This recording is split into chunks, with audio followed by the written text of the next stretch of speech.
Puji Tuhan, oleh karena anugerahnya kita bisa berjumpa kembali dalam acara Pancaran Air Sorgawi Belajar Ngerti Teologi. Topik kita hari ini adalah mengenai makanan yang halal dan makanan yang haram dalam perspektif iman Kristen. Saudara, ada beberapa anggapan bahkan tuduhan kalau orang-orang Kristen itu melanggar firman Tuhan. Orang-orang Kristen itu tidak melakukan firman. Salah satunya adalah sering mengkonsumsi makanan yang diharamkan oleh firman Tuhan. Anggapan dan tuduhan ini bisa berdampak kepada pelayanan penginjilan. Orang-orang yang diinjili berpikir ulang untuk terima Yesus sebagai Tuhan dan Juru Selamat. Mereka tidak jadi untuk menjadi Kristen. Kenapa? Karena mereka melihat bahwa orang-orang Kristen sendiri melanggar firman karena mengkonsumsi makanan yang diharamkan. Nah, oleh karenanya kita harus melihat dari kebenaran firman. Apa kata Alkitab mengenai makanan yang halal dan makanan yang haram? Dan kita harus bersikap bagaimana mengenai kebenaran tentang makanan ini supaya kita tidak menghalangi pelayanan penginjilan. Seperti apakah itu?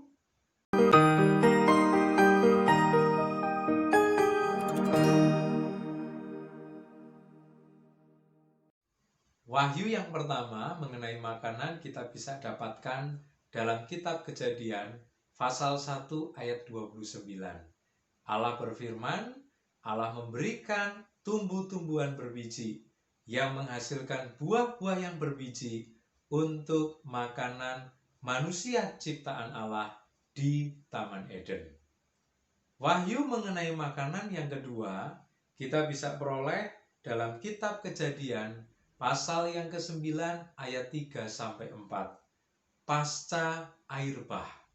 Setelah Nuh dan keluarganya selamat dari air bah, maka Allah menyampaikan firman, menyampaikan wahyu mengenai makanan, bahwa semuanya boleh dimakan.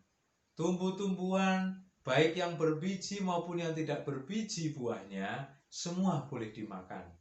Bahkan dari hewan, binatang, ternak, unggas, semua boleh dimakan, kecuali darah. Wahyu mengenai makanan yang ketiga datang di kitab Imamat, pasal yang ke-11 ayat 1-47. Itulah masa Taurat. Wahyu itu mengatur makanan yang halal dan makanan yang haram. Jadi saudara, kita bisa melihat dari wahyu pertama, wahyu kedua, wahyu ketiga selalu berprogres. Ada perubahan-perubahan di situ. Bahkan hingga wahyu yang keempat pada masa gereja juga alami perkembangan. Kita bisa temukan wahyu yang keempat, wahyu yang terakhir tentang makanan, ada di dalam Kisah Para Rasul pasal 15 ayat 28 sampai ayat 29. Khusus untuk orang-orang Kristen non-Yahudi, maka dibuatlah sebuah keputusan, dan di situ dikatakan keputusan Roh Kudus dan keputusan para rasul bahwa orang-orang Kristen non-Yahudi boleh makan semuanya asalkan tidak yang baru saja dipersembahkan berhala atau dari binatang yang matinya dicekik, darahnya tertahan, dan juga tidak boleh makan darah. Nah saudara, rupa-rupanya pergerakan wahyu pertama, kedua, ketiga, keempat selalu ada larangannya. Saudara bisa perhatikan wahyu yang pertama, banyak larangannya, karena yang boleh dimakan hanya buah-buah yang berbiji. Wahyu yang kedua, semua boleh dimakan, tetapi darah tidak boleh dimakan. Wahyu yang ketiga di masa Taurat, banyak yang dilarang, yaitu binatang, makanan-makanan yang diharamkan.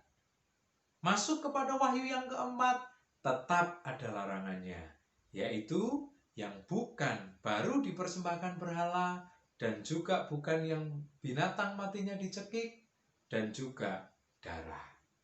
Jadi saudara, Allah selalu memberi batasan. Allah selalu memberi larangan. Dan kalau kita perhatikan pergerakan wahyu, maka kita orang-orang Kristen masa kini, khususnya Kristen non-Yahudi, ada di posisi wahyu yang keempat. Semua boleh dimakan, asalkan tidak terkait dengan 3 hal tadi. Berarti, apa yang sudah diwahyukan pertama kali tidak berlaku untuk kita Kristen non-Yahudi. Karena kalau kita lihat, wahyu ketiga di masa Taurat dan wahyu keempat di masa gereja ternyata masih berkesinambungan, khusus untuk orang Kristen Yahudi.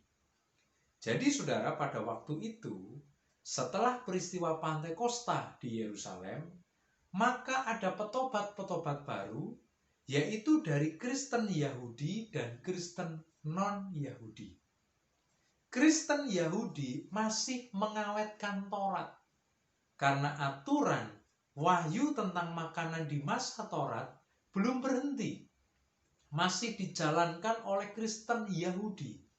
Tetapi Kristen non-Yahudi tidak mampu untuk melaksanakan. Maka terjadilah konflik di antara dua kelompok. Rasul-rasul bersidang di Yerusalem, rasul-rasul membuat keputusan supaya konflik itu tidak berkepanjangan. Maka keputusannya adalah untuk Kristen non-Yahudi jangan diberi tanggungan yang mereka tidak mampu tanggung. Berarti untuk Kristen non-Yahudi diperbolehkan makan apapun kecuali yang berkait dengan 3 hal tadi. Kristen non-Yahudi perlu perhatikan Kisah Para Rasul 15 ayat 28 sampai 29. Bagaimana dengan Kristen Yahudi? Silakan. Kalau mau tetap mengawetkan makanan yang halal dan makanan yang haram, silakan. Karena di Kisah Para Rasul 15 ayat 21, firman Tuhan berkata, hukum Taurat, hukum Musa masih sering dikumandangkan, diberitakan, diajarkan di rumah-rumah ibadah.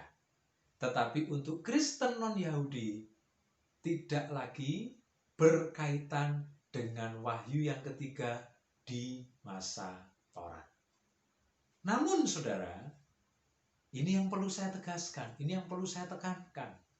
Kita semua sebagai Kristen non-Yahudi, walaupun punya kebebasan, tidak ada lagi yang halal dan haram bagi kita. Namun kita perlu perhatikan konteks lingkungan. Karena Rasul Paulus berkata dalam 1 Korintus pasal 9 ayat yang ke-20, kepada orang Yahudi aku seperti orang Yahudi. Kepada orang yang hidup di bawah hukum Taurat, aku seperti orang yang hidup di bawah hukum Taurat. Jadi kalau kita Kristen non-Yahudi yang tinggal di mayoritas orang-orang yang beragama dan agamanya mengatur tentang makanan yang halal dan haram, kita harus menghargai mereka. Kita harus berkontekstual dengan mereka. Kita ingat cerita Rasul Paulus menyuruh Timotius untuk sunat. Tapi kepada Titus, Paulus tidak menyuruh. Karena Timotius ini mengawal, mengikuti perjalanan pelayanan Paulus, khususnya untuk menginjil orang-orang Yahudi. Jadi, sunat tetap diawetkan demi pelayanan kontekstual. Demikian juga dengan makanan.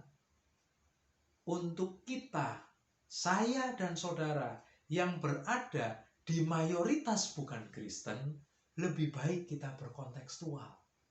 Kecuali saudara berada di daerah yang mayoritas Kristen. Silakan saudara mau pakai Kisah Para Rasul 15 ayat 28 sampai 29. Tetapi sekali lagi ketika saudara berada di daerah yang mayoritas bukan Kristen, apalagi mayoritas mengatur tentang makanan haram dan halal, maka sebaiknya kita berkontekstual. Kami sekeluarga sudah sangat lama tidak makan makanan yang diharamkan. karena kami ingin berkontekstual dengan lingkungan.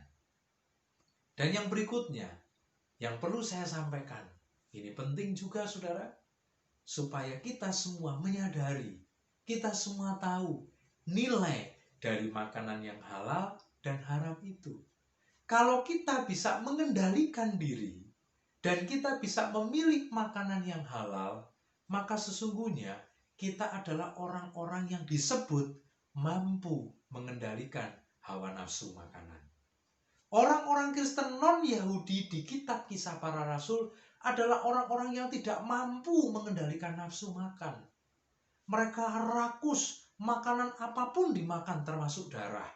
Oleh karena itu ada protes dari kelompok Kristen Yahudi. Sehingga turunlah peraturan di Kisah Para Rasul 15 tadi. Itulah yang membatasi kerakusan, keserakahan orang-orang Kristen non-Yahudi. Kenapa? Karena pada waktu itu mereka tidak mampu mengendalikan nafsu makan. Jadi kalau saya dan saudara bisa memilih makanan yang halal saja yang kita makan, sesungguhnya kita adalah orang-orang yang kuat. Orang-orang yang mampu mengendalikan nafsu. Apalagi kita berada di daerah yang mayoritas bukan Kristen. Kami sekeluarga tidak makan makanan yang haram. Karena kami ingin disebut sebagai orang-orang yang kuat, orang-orang yang mampu mengendalikan nafsu terhadap makanan-makanan yang sudah diharamkan. Tapi kalau saudara tetap memilih untuk makan makanan yang diharamkan, itu tidak dosa. Sekali lagi saya tegaskan, itu tidak dosa. Tetapi lebih baik kita berkontekstual. Dan kalau kita memang mampu untuk memilih makanan yang dihalalkan, berarti kita kategori orang-orang yang kuat. Demikian firman Tuhan yang dapat saya bagikan, pelajaran yang dapat saya bagikan, biarlah menjadi pegangan bagi kita semua. Baik saudara yang pegang makanan yang haram atau halal, itu alkitabiah. Tetapi bagi saudara yang semua makanan itu halal kecuali 3 hal tadi, itu pun juga alkitabiah. Tuhan Yesus memberkati kita semua.